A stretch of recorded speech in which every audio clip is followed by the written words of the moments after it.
S ನೋಡಿ, ಕಲ್ಲು ಕಟ್ಟಡ ಬಿಲ್ಡಿಂಗ್ ನವೀಕರಣ ಮಾಡಿ ಅಂತ ಹೇಳಿ ಈಗ ಡಿ.ಕೆ. ಶಿವಕುಮಾರ್ ಅವರು ಸೂಚನೆ ಕೊಟ್ಟಿದ್ದಾರೆ. ಆದಷ್ಟು ಬೇಗ ಮಾಡ್ತೀವಿ ಅನ್ನುವಂತಹ ಮಾಹಿತಿ ಕೂಡ ಅವರಿಗೆ ಸಿಕ್ಕಿರುವಂಥದ್ದು. ತದನಂತರ ಏನಾದರೂ ಶಿಫ್ಟ್ ಆಗ್ತಾರಾ ಸಿಎಂ ನಿವಾಸಕ್ಕೆ? ಹೈ ಅಂಗಳದಲ್ಲಿ ಸಿದ್ಧವಾಗಲಿದೆ ಸಂಪುಟ ಪಟ್ಟಿ. ಸಿದ್ದರಾಮಯ್ಯ, ಡಿ.ಕೆ. ಶಿವಕುಮಾರ್ ಹೈಕಮಾಂಡ್ ಭೇಟಿ ಮಾಡಿ ಸಂಪುಟದ ಬಗ್ಗೆ ಚರ್ಚೆ ಮಾಡಲಾಗುತ್ತೆ. ನಿಯುಕ್ತ ಸಿಎಂ ಡಿ.ಕೆ. ಶಿವಕುಮಾರ್, ಸಿದ್ದರಾಮಯ್ಯ ದೆಹಲಿಗೆ ಹಾರಲಿದ್ದಾರೆ. ಬೆಂಗಳೂರಿನಲ್ಲಿ ಮಾಜಿ ಸಚಿವ ಸತೀಶ್ ಜಾರಕಿಹೊಳಿ ಹೇಳಿಕೆ ಕೊಟ್ಟಿದ್ದಾರೆ. ಸಿದ್ದರಾಮಯ್ಯ ಹೊಸ ಸಿಎಂ, ಇಬ್ಬರೂ ಕೂಡ ದೆಹಲಿಗೆ ಹೋಗ್ತಾರೆ. ನೂತನ ಸಂಪುಟದಲ್ಲಿ ಹಿರಿಯರಿಗೂ ಕೂಡ ಅವಕಾಶವನ್ನ ಕೊಡಬೇಕು. ಯಾವುದು ಡಿಮ್ಯಾಂಡ್ ಮಾಡಿಲ್ಲ, ಚರ್ಚೆ ಆರಂಭ ಆಗಿಲ್ಲ, ವರಿಷ್ಠರು ಮಾತನಾಡ್ತಾರೆ, ಕಾದ್ ನೋಡೋಣ ಅಂತ ಹೇಳಿ ಜಾರಕಿಹೊಳಿ ಕೊಟ್ಟಂತಹ ರಿಯಾಕ್ಷನ್ ಇದೆ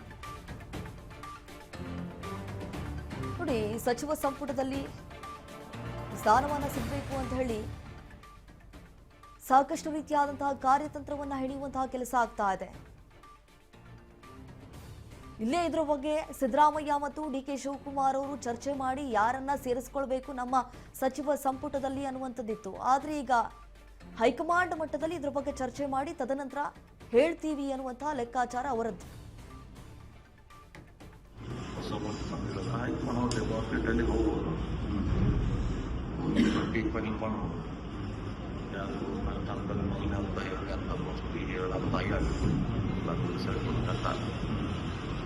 ಎರಡನೇ ಹಂತದಲ್ಲಿ ಬರ್ಬೋದು. ಸೀನಿಯರ್ ಆಗಲೇಬೇಕನ್ನೋ ಮೊದಲನೇ ಹಂತದಲ್ಲಿ ಬಂದೇ ಬರ್ತಾರೆ. ಕಾಯಬೇಕು ಸ್ವಲ್ಪ ಮಾಡ್ಬೋದು. ಹೊಸ ಬಂದಿರೋದು ಆಯ್ತು ಮಾಡೋದು ಡೆಲ್ಲಿ ಹೋಗ್ಬೋದು. ಫೈನಲ್ ಮಾಡ್ಬೋದು. ಯಾರು ಹಂತದಲ್ಲಿ ಮೊದಲನೇ ಹಂತ ಹಂತ ಆಗಬೇಕು. ಎರಡನೇ ಹಂತದಲ್ಲಿ ಬರ್ಬೋದು. ಸೀನಿಯರ್ ಆಗಲೇಬೇಕನ್ನೋ ಮೊದಲನೇ ಹಂತದಲ್ಲಿ ಬಂದೇ ಬರ್ತಾರೆ. ಕಾಯಬೇಕು ಸ್ವಲ್ಪ ಮಾಡ್ಬೋದು.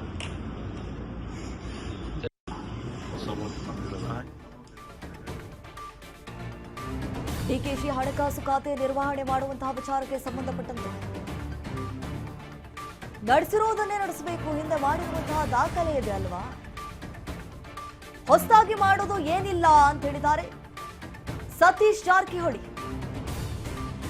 ಸಿದ್ದರಾಮಯ್ಯ ಅವರು ನಡೆಸಿರೋದನ್ನೇ ಮುಂದುವರಿಸಿಕೊಂಡು ಹೋಗ್ಬೇಕಾಗತ್ತೆ. ಸಿದ್ದರಾಮಯ್ಯ ಅವರು ಕೊಲೀಗ್, ಎಲ್ಲರೂ ಜೊತೆಗಿರ್ತಾರೆ. ಬೆಂಗಳೂರಿನಲ್ಲಿ ಮಾಜಿ ಸಚಿವ ಸತೀಶ್ ಜಾರಕಿಹೊಳಿ ಕೊಟ್ಟಂತಹ ಹೇಳಿಕೆ.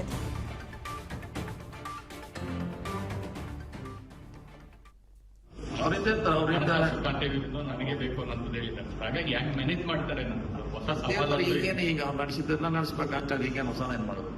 ಆಲ್ರೆಡಿ ಅವ್ರು ನಡೆಸಿದ್ದಾರೆ 3 ವರ್ಷ 5 ವರ್ಷ 2 ವರ್ಷ ನಡೆಸಿದಾರ. ಇದೆಲ್ಲ ದಾಖಲೆ ಇದ್ದೇ ಇರ್ತದೆ, ಅದನ್ನೊಂದು ಗೈಡ್ಲೈನ್ಸ್ ಇದ್ದೇ ಇರುತ್ತೆ. ಅದೇ ಮಾದರಿ ನಡೆಸ್ಬೇಕು. ಹೊಸದ್ ಮಾಡೋದು ಏನಿದೆ ತೊಂದರೆ ಆಗಲ್ಲ. ಹೊಸದಾಗಿ ನೇಮಕಾತಿ ಎಲ್ಲ ಆಗ್ಬೇಕಾಗಿದೆ. ಸೊ ಅದೆಲ್ಲ ಬರ್ಡನ್ ಆಗುತ್ತೆ. ಅಂದ್ರೆ ಅಷ್ಟು ಸುಲಭವಾಗಿ ಆಡಳಿತ ಮಾಡೋದಕ್ಕೆ ಫೈನಾನ್ಸಿಯಲಿ ಬರ್ಡನ್ ಹೆಚ್ಚಾಗುತ್ತೆ ಅನ್ನೋದು. ಈಗ ನಡೆಸಿದಲ್ಲ 3 ವರ್ಷ ಸಿದ್ದರಾಮಯ್ಯ ನಡೆಸಿದ್ದನ್ನ ಇವರು ನಡೆಸ್ಬೇಕಾಗ್ತಾರೆ. ಸಾಧೇನಿಲ್ಲ, ಅವ್ರಿಗೇನು ನಡೆಸಿದ್ದಾರೆ ಅದೇ ಮಾನದಂಡ, ಅದ ಪ್ಯಾರಾಮೀಟರ್, ಅದೇ ದಾರಿ ಇದ್ದೇ ಅವ್ರು ಇದ್ದೇ ಇರ್ತಾರೆ. ಸಿದ್ದರಾಮಯ್ಯ ಇರ್ತಾರೆ, ಬೇರೆ ಅವ್ರ ಕಲೀಗ್ಸ್ ಇರ್ತಾರೆ, ಇದ್ದೇ ಇರ್ತಾರೆ ಜೊತೆಯಲ್ಲಿ. ನನಗೆ ಬೇಕು ಅನ್ನೋದು ಹೇಳಿದ್ದಾರೆ. ಹಾಗಾಗಿ ಯಾಕೆ ಮ್ಯಾನೇಜ್ ಮಾಡ್ತಾರೆ ಅನ್ನೋದು ಹೊಸ ಸವಾಲು. ಈಗೇನು ಈಗ ಅವ್ರು ನಡೆಸಿದ್ದನ್ನ ನಡೆಸ್ಬೇಕಾಗ್ತದೆ. ಈಗೇನು ಹೊಸ ಏನ್ ಮಾಡಬೇಕಿದೆ? ಆಲ್ರೆಡಿ ಅವ್ರು ನಡೆಸಿದ್ದಾರೆ 3 ವರ್ಷ 5 ವರ್ಷ.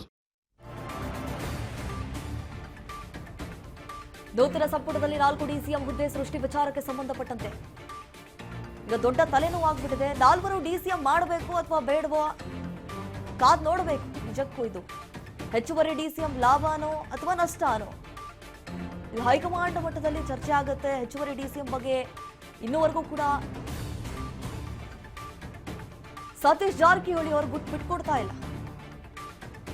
ನೂತನ ಸಂಪುಟದಲ್ಲಿ 4 ಡಿಸಿಎಂ ಹುದ್ದೆ ಸೃಷ್ಟಿ ವಿಚಾರಕ್ಕೆ ಸಂಬಂಧಪಟ್ಟಂತೆ ಈಗ ನೋಡಿದ್ರೆ ಸತೀಶ್ ಜಾರಕಿಹೊಳಿ ಅವರು ಕೆಪಿಸಿಸಿ ಸ್ಥಾನಕ್ಕಾಗಿ ಸಾಕಷ್ಟು ರೀತಿಯಾದಂತಹ ಕಸರತ್ತನ್ನ ಮಾಡ್ತಾ ಇದ್ರೆ, ಮತ್ತೊಂದು ಕಡೆ ಈಗ 4 ಸ್ಥಾನವನ್ನ ಈ ಡಿಸಿಎಂ ಹುದ್ದೆಯನ್ನ ಸೃಷ್ಟಿ ಮಾಡಬೇಕು ಅನ್ನುವಂತಹ ನಿಟ್ಟಿನಲ್ಲಿ ಸಾಕಷ್ಟು ರೀತಿಯಾದಂತಹ ಚರ್ಚೆ ಆಗ್ತಾ ಇದೆ. ಸೊ ಅದು ಲಾಭನೋ ನಷ್ಟನೋ ಅನ್ನೋದು ಹೈಕಮಾಂಡ್ ಮಟ್ಟದಲ್ಲಿ ತೀರ್ಮಾನ ಆಗಬೇಕಾಗಿದೆ.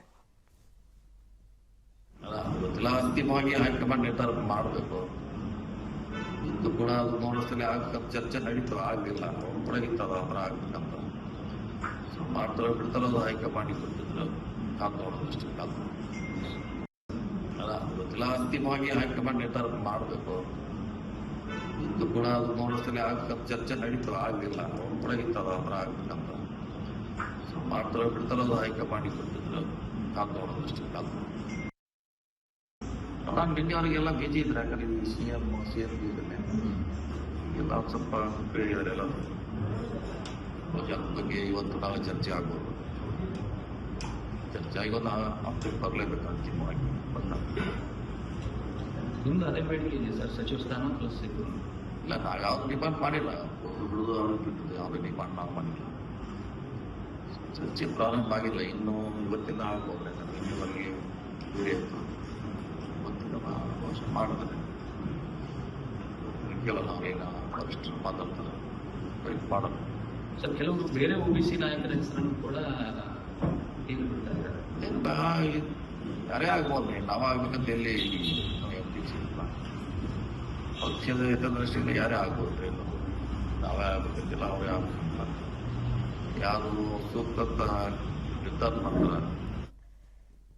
ಇಷ್ಟು ನೋಡಿ, ಈಗ DCM ಹುದ್ದೆಗಾಗಿ ಎಷ್ಟರ ಮಟ್ಟಿಗೆ ತೆರೆಮರೆಯಲ್ಲಿ ಕಸರತ್ತು ಮಾಡ್ತಿದ್ದಾರೆ ಅಂತ ಹೇಳಿ ಗೊತ್ತಿರುವಂತಹ ವಿಷಯ. ಈ ಅಲ್ಪಸಂಖ್ಯಾತ ಸಮುದಾಯದವರಾಗಿರ್ಬೋದು, ಈ ಲಿಂಗಾಯತ ಸಮುದಾಯದವರಾಗಿರ್ಬೋದು, ಹಾಗೆ ದಲಿತ ಸಮುದಾಯದವರಾಗಿರ್ಬೋದು, ಅವರೆಲ್ಲರೂ ಕೂಡ ಈಗ ಬಿಗಿಪಟ್ಟನ್ನ ಹಿಡಿದಿದ್ದಾರೆ. ನಮಗೂ DCM ಹುದ್ದೆಯನ್ನು ಕೊಡಲೇಬೇಕು ಅಂತ ಹೇಳಿ ಒತ್ತಡವನ್ನು ಹೇರ್ತಾ ಇದ್ದಾರೆ.